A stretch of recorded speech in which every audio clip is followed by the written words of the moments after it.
जग है सारा प्रेरणा, प्रभाव सिर्फ राम है। भाव सूचियाँ बहुत है, भाव सिर्फ राम है। मैं महिमा रजक प्रथम वर्ष की ज्योग्राफी ऑनर्स की छात्रा हूँ और आज मैं मर्यादा पुरुषोत्तम भगवान श्री राम की प्रासंगिकता और संकल्पना के विषय पे अपने विचार प्रस्तुत कर रही हूँ। भगवान श्री राम एक ऐसे व्यक्तित्व हुए हैं जिन्होंने धर्म का सजीव स्वरूप दिखाया है।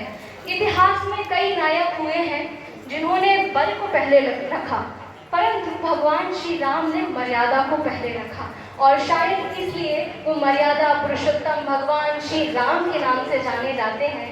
उन्होंने 3 दिन तक सागर से प्रार्थना की कि हमें मार्ग दे, परंतु जब सागर ने मार्ग नहीं दिखाया तो उन्होंने बल का परिचय दिया और क्या कहा, रे सागर अब तू ध्यान से सुन, रे सागर अब तू ध्यान से सुन, ये राम तुम्हें बतलाता है, किस बूते पे तू अकड़ रहा रघुवर आज तुम्हें दिखलाता है।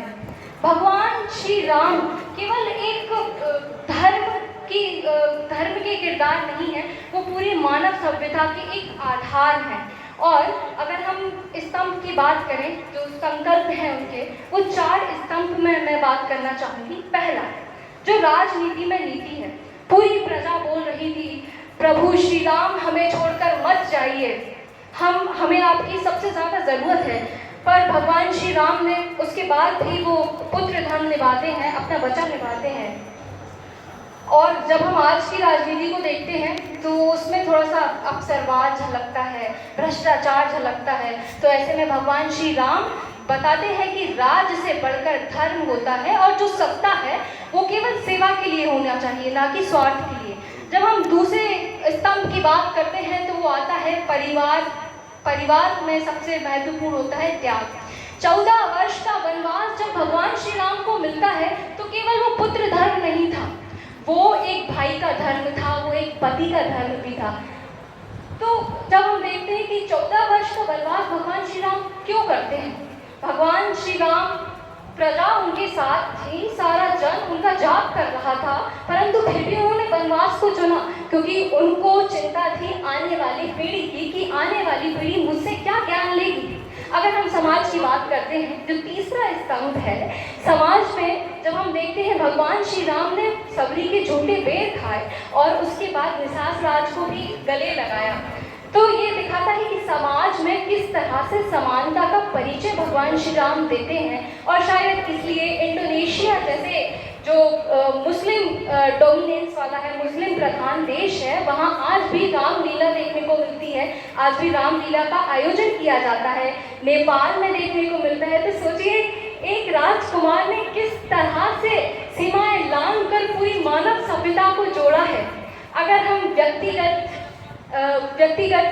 उस रूप में देखते हैं, जो चौथा स्तंभ है व्यक्तिगत जीवन में, आज युवाओं को हम देख रहे हैं जो भौतिकता में लीन है, मग्न है। भगवान श्री राम बताते हैं कि जो सच्चा सुख है वो मर्यादा में और संयम में है।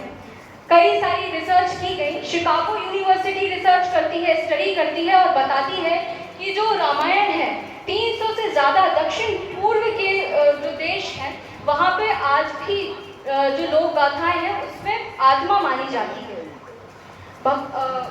आत्मा मानी जाती है। लेकिन आज जब हम समाज को देखते हैं तो बड़ा दुख होता है। आज हमारे पास टेक्नोलॉजी है पर संस्कार नहीं है, आज हमारे पास धन है पर संतोष नहीं है, आज हमारे पास सब कुछ है लेकिन मर्यादा कहीं खोती जा रही है। इंग्लिश में बहुत अच्छी कहावत है कि if you lose health you lose something, if you lose your health you lose something, if you lose money you lose nothing, but if you lose your character you lose everything.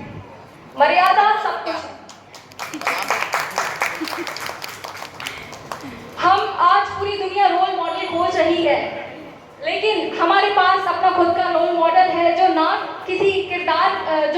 ही किसी पर्दे का किरदार है, ना ही किसी खेल का खिलाड़ी है, बल्कि अयोध्या की धूल से जन्मा एक राजकुमार है जिसको किसी लोकप्रियता की जरूरत नहीं है, वो अपने आप में संपूर्ण है। और ऐसे शब्द उनको नहीं दे सकती क्योंकि वो एक ऐसी गाथा है जिनको शब्दों के माध्यम से गढ़ा नहीं जा सकता।